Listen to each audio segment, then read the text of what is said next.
Hello friends, কেমন আছেন সবাই? আশা করছি সবাই ভালো আছেন। আজকে নতুন একটি রেসিপি নিয়ে চলে আসলাম। আজকের রেসিপিতে থাকছে মুরগির মাংসের ভুনা। আমি আজকে দেশি মুরগির মাংস ভুনা করব। আমি এই মুরগির মাংসটি যেভাবে ভুনা করব সেভাবে ভুনা করলে খেতে কিন্তু দারুণ টেস্টি লাগে। আশা করছি আমার আজকের এই ভিডিওটি প্রথম থেকে শেষ পর্যন্ত দেখলে আপনাদের অনেক ভালো লাগবে। তো চলুন কথা না বাড়িয়ে আজকের রেসিপিটি তৈরিতে কি কি লাগছে প্রথমে সেটা দেখে নেওয়া যাক। লাগছে দেশি মুরগির মাংস। আমি এখানে 1.5 কেজি মুরগির মাংস নিয়েছি, এরকম পিস করে কেটে নিয়েছি পেঁয়াজ। এখানে আমি 3টি মিডিয়াম সাইজের পেঁয়াজ কুচি করে নিয়েছি, একটি বড় সাইজের টমেটো কেটে নিয়েছি। আর কি কি লাগছে দেখে নেওয়া যাক। লাগছে জিরা গুঁড়া, হলুদ গুঁড়া, গরম মশলা গুঁড়া, লবণ, লাল মরিচ গুঁড়া, ধনিয়া গুঁড়া, চিনি, টক দই। আমি এখানে 2 চামচ টক দই ফেটিয়ে নিয়েছি, আদা বাটা, তেজপাতা, লবঙ্গ, এলাচ, দারুচিনি, রসুন বাটা। এখানে আমি বাজারে যে কিনা মুরগির মশলা পাওয়া যায় সে প্যাকেটের মশলাটা নিয়েছি, যে কোনো ব্র্যান্ডের নিলেই হবে। তো আমি এখন মুরগির মাংসটা প্রথমে ম্যারিনেট করে নেব। চলে আসলাম মুরগির মাংসের কাছে। দিয়ে দিচ্ছি হাফ চামচ জিরা গুঁড়া,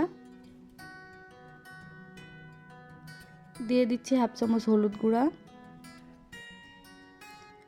দিয়ে দিচ্ছি হাফ চামচ লাল মরিচ গুঁড়া, দিয়ে দিচ্ছি 1 চামচ তেল। এখন সব কিছু খুব ভালোভাবে হাত দিয়ে মাখিয়ে নেব। আপনারা চাইলে এই কাজটি চামচের সাহায্যেও করতে পারেন, তো আমি হাত দিয়েই মাখাচ্ছি।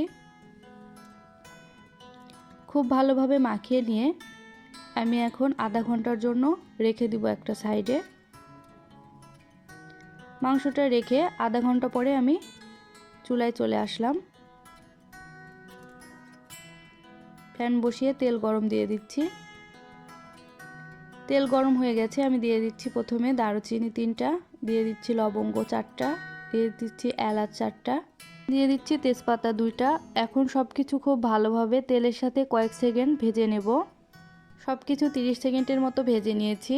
এ পর্যায়ে আমি আগে থেকে কেটে রাখা পেঁয়াজ কুচিগুলো দিয়ে দিলাম। পেঁয়াজ কুচিগুলো এখন নেড়ে চেড়ে 5-6 মিনিটের মতো ভেজে নিতে হবে। হালকা বাদামি হওয়া পর্যন্ত পেঁয়াজগুলো ভাজতে হবে। পেঁয়াজ হালকা বাদামি হয়ে গেছে, আমি আরেকটু নেড়ে চেড়ে বাকি মশলাগুলো দিয়ে দেব। প্রথমে দিয়ে দিচ্ছি রসুন বাটা। আমি এখানে 2 চামচ রসুন বাটা দিচ্ছি। দিয়ে দিচ্ছি আদা বাটা, আদা বাটাও 2 চামচ নিয়েছি। এখন এগুলো তেলের সাথে একটু ভেজে নেব, যাতে করে আদা রসুনের কাঁচা গন্ধটা চলে যায়। আদা রসুন খুব ভালোভাবে ভেজে নেওয়া হয়ে গেছে। এ পর্যায়ে আমি দিয়ে দিচ্ছি টমেটোটা 2 মিনিটের মতো ভেজে নিতে হবে, যাতে করে টমেটো সিদ্ধ হয়ে যায়। টমেটোটা প্রায় সিদ্ধ হয়ে এসেছে। এ পর্যায়ে আমি বাকি গুঁড়া মশলাগুলো দিয়ে দিব এক এক করে।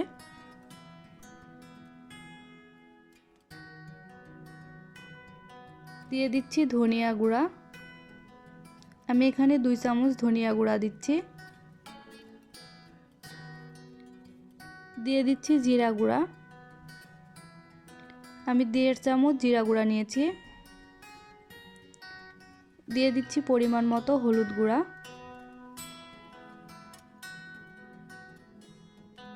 দিয়ে দিচ্ছি লাল মরিচ গুঁড়া। যে যেমন ঝাল খাবেন সে অনুযায়ী লাল মরিচটা দিয়ে দিবেন। আমি 2.5 চামচের মতো লাল মরিচ গুঁড়া দিলাম। এখন সব কিছু নেড়ে চেড়ে মশলার সাথে খুব ভালোভাবে কষিয়ে নিতে হবে।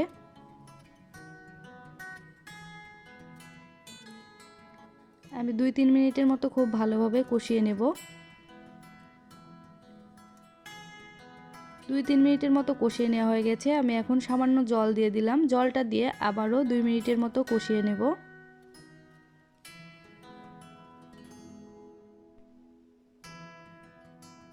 মশলাটি খুব ভালোভাবে কষানো হয়ে গেছে। দেখুন মশলা থেকে তেল উঠে এসেছে। এ পর্যায়ে আমি মাংসগুলো দিয়ে দিলাম, দিয়ে খুব ভালোভাবে নেড়েচেড়ে মিশিয়ে নিচ্ছি। সব কিছু একসাথে মিশানো হয়ে গেছে। এখন আমি স্বাদ মতো লবণ দিয়ে দিচ্ছি। দিয়ে দিচ্ছি আগে থেকে ফেটিয়ে রাখা টক দই। এখন নেড়েচেড়ে খুব ভালোভাবে মিশিয়ে নিচ্ছি। এখন মাংসটা সময় নিয়ে কষিয়ে নিতে হবে। সব কিছু নেড়েচেড়ে মিশিয়ে নেওয়া হয়ে গেছে। এখন আমি ঢাকনা দিয়ে ঢেকে দিচ্ছি 10 মিনিটের জন্য। 10 মিনিট পরে ফিরে আসলাম, ঢাকনাটা খুলে নিচ্ছি।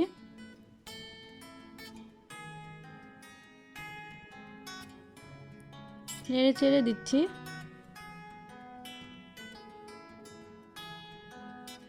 এইভাবে আধা ঘন্টার মতো আমি মাংসটি খুব ভালোভাবে কষিয়ে নেব।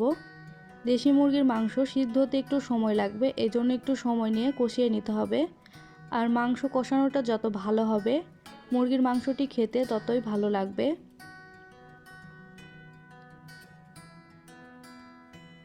বারবার আমি ঢেকে ঢেকে কষিয়ে নিচ্ছি।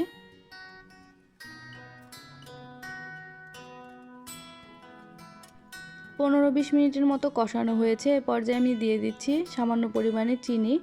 যারা মিষ্টি খেতে পছন্দ করেন না তারা চিনিটা স্কিপ করতে পারেন, তবে মুরগির মাংসতে চিনিটা দিলে স্বাদটা একটু বেশি ভালো হবে।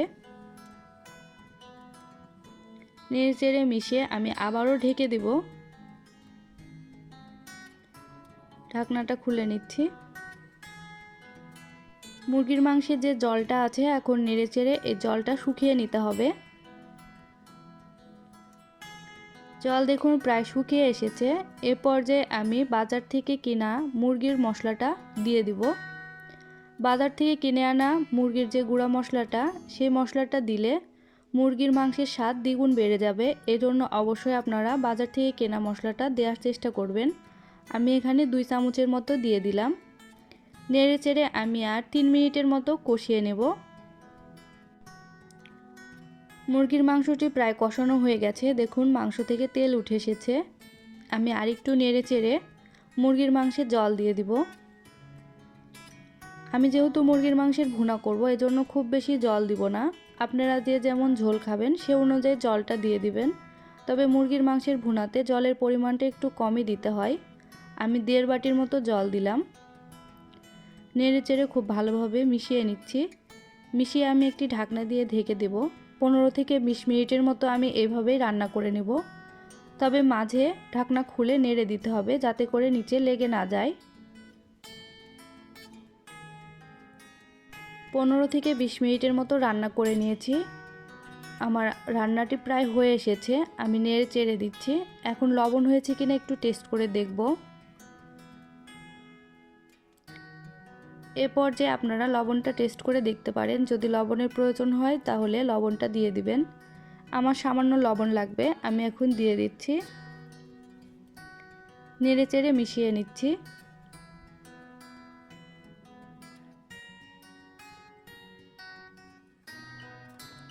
এ পর্যায়ে আমি দিয়ে দিচ্ছি গরম মশলা গুঁড়া।